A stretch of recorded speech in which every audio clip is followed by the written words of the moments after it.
Assalamualaikum warahmatullahi wabarakatuh. Alhamdulillahirabbil alamin wassalatu wassalamu ala asyrofil anbiya'i wal mursalin sayyidina wa maulana Muhammad sallallahu alaihi wasallam wa ala alihi washabihi ajmain, amma ba'du. Rabbi shrah li sadri wa yassir li amri wahlul 'uqdatal bil lisani yafqahu qawli. Baik.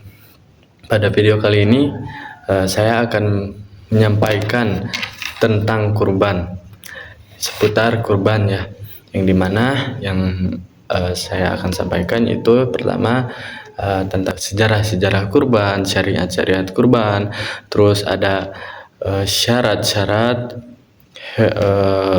syarat-syarat hewan yang diperbolehkan untuk dijadikan hewan kurban, terus ada manfaat dan makna dan juga hikmah dari kurban. Nah, baik, langsung saja kita masuk ke dalam pembahasannya.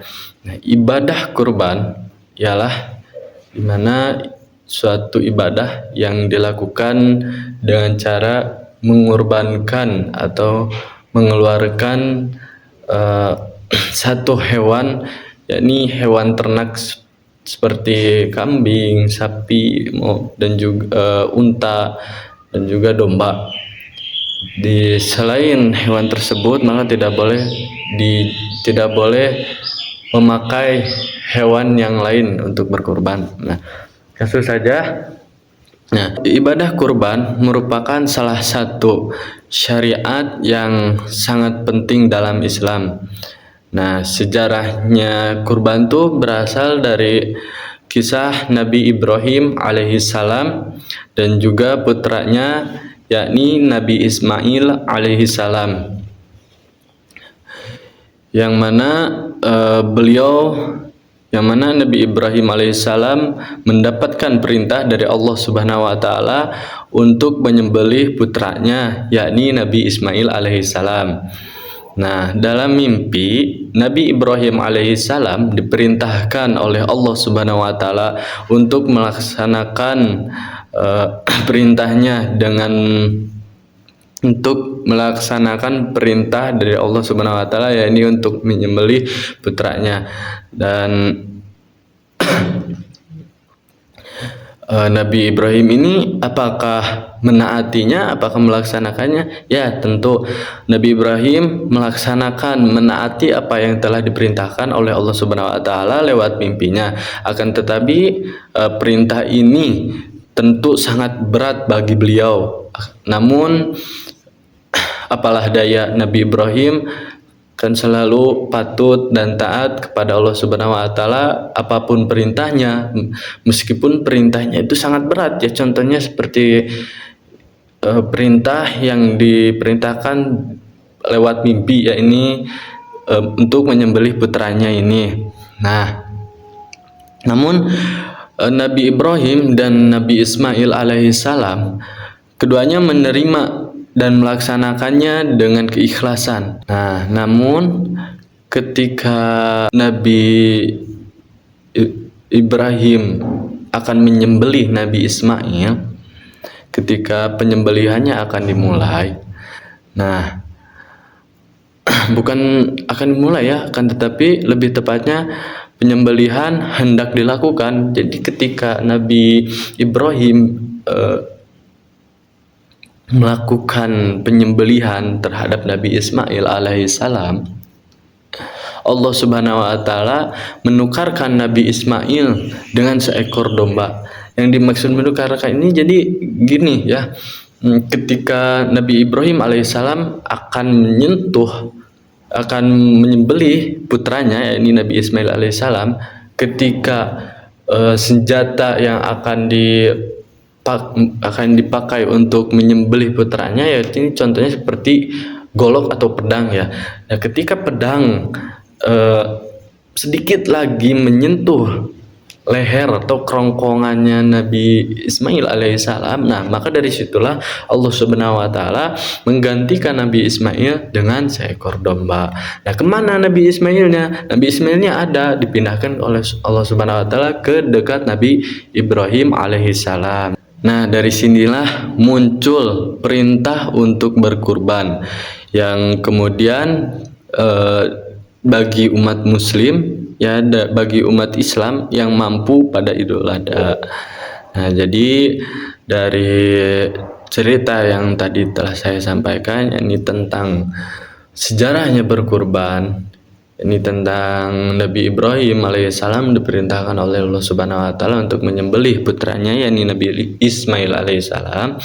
Nah, dari situlah sejarahnya terjadinya kurban, asal usul pertama kali atau manusia yang diperintahkan untuk berkurban. Nah, lanjut kita akan membahas tentang syarat-syarat kurbannya. Ya kan tadi baru tentang sejarahnya ya. Nah, kita langsung masuk ke dalam syarat-syarat kurban. Nah, apa saja sih syarat-syarat kurban? Apakah berkurban itu bebas, tidak ada syaratnya atau gimana? Nah, untuk berkurban itu ada syaratnya. Nah, ibadah kurban tidak bisa dilakukan sembarangan. Ada beberapa syarat yang harus dipenuhi. Jadi berkurban itu bukan hanya sembarang kurban. Contoh misalnya saya nih akan berkurban. Saya ingin berkurban kan, tetapi hewannya itu ayam. Nah, itu tidak bisa karena tidak memenuhi syaratnya. Maka pada video kali ini saya akan menyampaikan tentang syarat-syarat berkurban. Kan tadi baru tentang sejarahnya sudah, kita maju ke syarat-syaratnya. Nah, syarat-syarat berkurban yaitu yang pertama, bukan syarat-syarat untuk berkurban sih, syarat bagi orang yang berkurban maksudnya tuh ya. Yang pertama yaitu orang yang beragama Islam. Yang pertama, syarat bagi orang yang berkurban yaitu beragama Islam. Nah, jika ada orang yang ingin berkurban akan tetapi orang tersebut agamanya bukan Islam, nah maka kurban tersebut tidak sah ya, dikarenakan tidak memenuhi syarat yang pertama.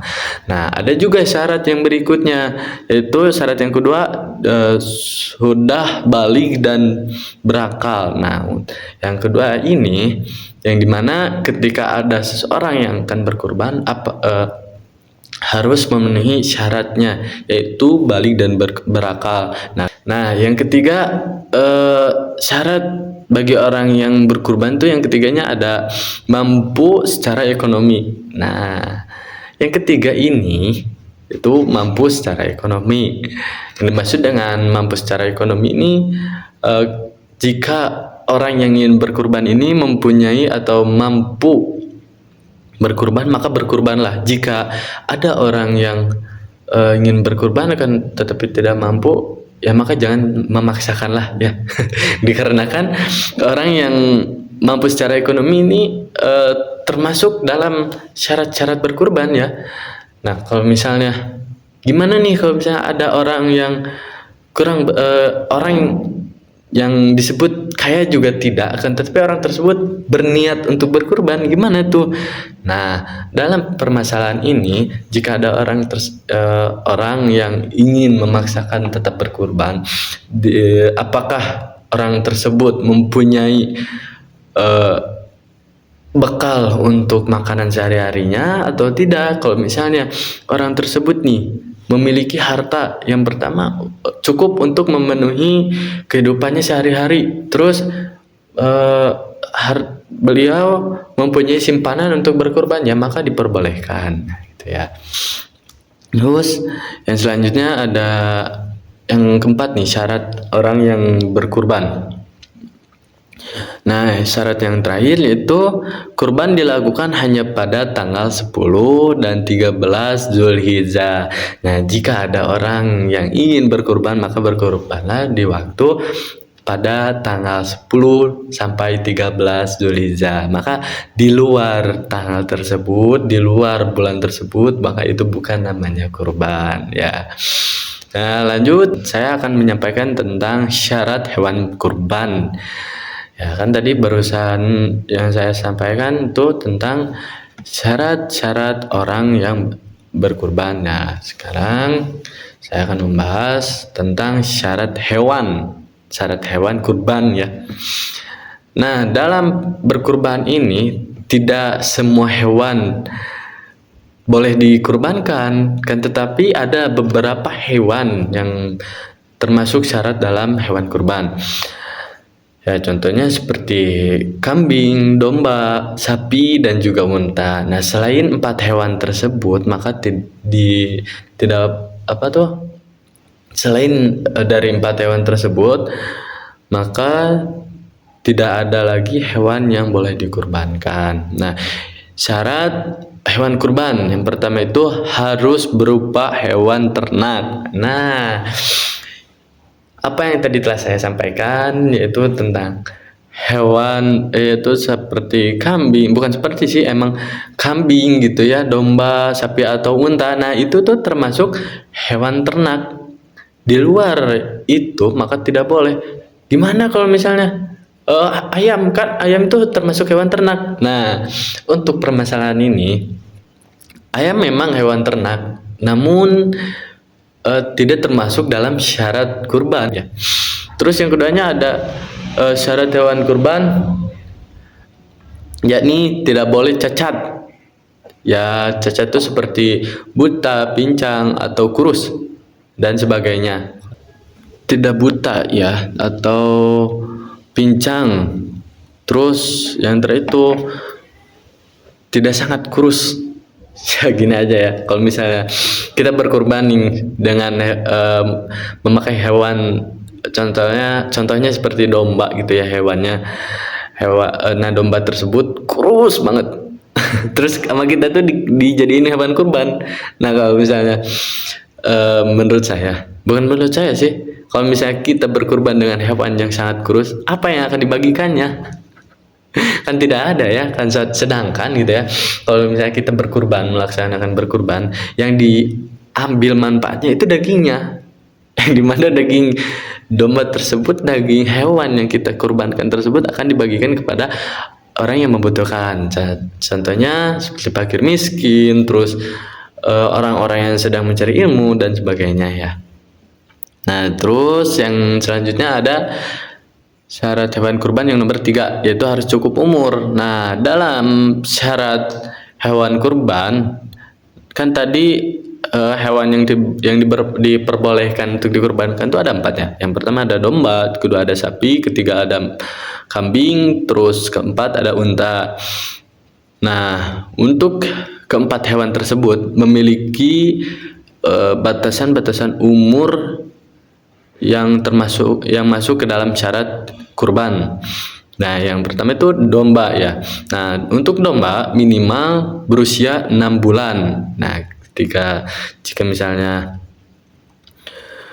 domba di bawah usia 6 bulan itu tidak termasuk syarat hewan kurban. Terus yang selanjutnya ada kambing. Nah, untuk kambing itu berbeda umurnya, syarat umurnya. Nah, untuk umur kambing yang boleh dijadikan kurban yaitu minimal 1 tahun. Nah, terus untuk sapi itu berbeda. Nah, untuk sapi minimal berusia 2 tahun. Begitu pula dengan unta juga berbeda ya. Nah, untuk unta minimal berusia 5 tahun. Ya, rata-rata kan di kita mah kebanyakannya domba, kambing, sapi. Unta mah kan tidak ada ya di Indonesia mah, terkecuali kalau misalnya kita sedang hajian atau sedang umrohan ke tanah suci Mekah. Ya, ketika kita ingin berkurban, terus kita tuh ingin merasakan gimana sih kurban unta tuh gimana ya, maka bisa gitu kurban unta di Arab mah. Kalau misalnya di Indonesia kan gak ada gitu ya. Nah, kita langsung lanjut aja ya ke dalam materi yang bukan materi sih. Kita lanjut saja ke pembahasan berikutnya, yakni manfaat dan hikmah kurban. Nah, dari sekian yang saya telah sampaikan, ini tentang kurban, banyak sekali manfaat dan hikmahnya. yang dimana ibadah kurban ini bukan hanya tentang menyembelih hewan, akan tetapi juga tentang kurban ini mengandung hikmah yang sangat dalam, yang sangat luas, yang sangat besar ya. Di antara lain, yang pertama mengingatkan kita untuk selalu taat dan tunduk pada perintah Allah Subhanahu wa taala yang mana telah dicontohkan oleh Nabi Ibrahim alaihissalam yang diperintahkan untuk menyembelih putranya yaitu Nabi Ismail alaihissalam. Akan itu adalah sebuah perintah yang dimana perintah tersebut itu harus kita laksanakan. Nah dari kisah tersebut kita mengambil hikmahnya, yaitu yang dimana kita tuh harus tunduk kepada Allah Subhanahu wa taala, harus taat, harus turut meskipun apapun itu perintahnya ya. Terus yang kedua, melatih keikhlasan dan pengorbanan atas apa yang kita cintai.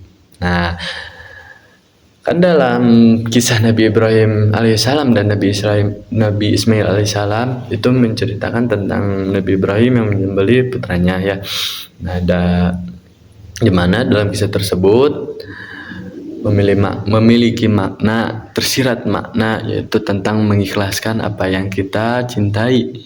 Ya, seperti dalam cerita yang dimana Nabi Ibrahim alaihissalam kan sangat mencintai, sangat menyayangi banget Nabi Ismail alaihissalam ya. Nah, pelajaran yang kita bisa ambil dari cerita tersebut yang dimana kita harus mengorbankan sebagian dari harta kita, yang dimana harta yang kita punya itu kan harta yang dimana harta tersebut yang sangat dicintai oleh kita, yang sangat disayangkan, yang sangat gimana ya, aduh sayang sekali nih misalnya mengeluarkan harta gitu kan ya, sangat berat. Nah selanjutnya menumbuhkan rasa empati dan peduli terhadap saudara kita yang kurang mampu. Nah dalam berkorban ini memiliki hikmah yang dimana hikmah di sini itu menumbuhkan rasa empati. Kan berkorban tuh bertujuan untuk membantu orang-orang yang tidak mampu ya, yang dimana dalam kurban ini kan daging kurbannya akan dibagikan gitu ya, terutama ke orang-orang yang tidak mampu, terus orang-orang yang sedang mencari ilmu, dan masih banyak lah ya orang-orang yang boleh menerima daging kurban ya. Nah dari situ kita bisa mengambil hikmahnya, bisa mengambil pesannya, yaitu pesannya itu bahwasanya kita itu harus saling peduli, saling membantu gitu ya terhadap saudara-saudara kita yang sangat membutuhkan. Terus ada membersihkan hati dan sifat kikir dan cinta dunia. Nah ini nih yang kebanyakan orang tuh susah banget gitu ya mengeluarkan harta sedikit pun. Jangankan berkurban, sedekah juga kan jarang-jarang gitu ya. Sedekah ke misalnya ke fakir miskin tuh gitu kan pada zaman sekarang makan jarang gitu ya. Yang dimana kurban ini mengajarkan bahwasanya kita tuh tidak boleh pelit, tidak boleh kikir. Terus kita tuh tidak boleh maksudnya bukan tidak boleh sih, boleh cinta harta kan, tetapi jangan berlebihan, hanya sekedar cinta. Bahkan ketika kita mencintai harta juga itu harus memiliki tujuan, memiliki alasan. Mengapa kita sangat mencintai harta? Mengapa kita sangat menyayangi dunia? Jika tujuannya bagus, contohnya kita mencintai harta, kita mencintai dunia hanya untuk contohnya mencari ilmu, untuk beribadah, itu kan bagus, maka bolehlah. Jika kita mencintai dunia, mencintai harta dalam alasan, dalam niat yang kurang bagus, maka itu tidak boleh. Terus yang terakhir nih, mengajarkan pentingnya berbagi dan membangun solidaritas sosial. Nah kan dalam berkorban ini sebenarnya banyak sekali ya manfaat dan hikmahnya. Nah, ketika kita berkurban kan semua masyarakat tuh berkumpul ya, tidak masing-masing, tidak seperti contohnya saya ingin berkurban di sini lah, tidak mau tidak mau bersama-sama, tidak seperti itu kan kurban tuh kebanyakan itu ya, kurban tuh bersamaan. Ketika ada orang yang ingin berkurban, contohnya si A ingin berkurban, terus si B juga ingin berkurban. Nah, maka pengorbanan atau penyembelihan hewan kurbannya itu di suatu tempat, tidak di masing-masing tempat gitu ya. Gimana kalau misalnya penyembelihannya di tempat pribadi? Boleh, diperbolehkan kan, tetapi tetap daging kurbannya itu harus dibagikan kepada orang-orang yang berpihak, orang-orang yang memenuhi syarat yang menerima daging kurbannya. Nah, itu. Nah, mungkin dicukupkan sekian untuk video kali ini dikarenakan sudah lama banget ya. Panjang banget nih. Mohon maaf apabila ada penjelasan yang kurang jelas atau melenceng atau kurang bagus, kurang enak, kurang dimengerti. Saya minta dimaafkan, dan juga jika ada yang kurang dan sebagainya tolong di komen di kolom komentar supaya saya bisa memperbaiki apa yang kurang di dalam diri saya dan apa yang kurang di dalam video saya kali ini. Nah, untuk penutup video kali ini saya akan menampilkan video ketika penyembelihan hewan kurban ya. Di akhir video saya akan tampilkan ya. Sekian dari saya, terima kasih. Assalamualaikum warahmatullahi wabarakatuh. Allahumma hadhihi minka wa ilaika fataqabbal hadhihi tiyatan bihaika kaisatul rahmat tamami Muhammad Ali Tamam.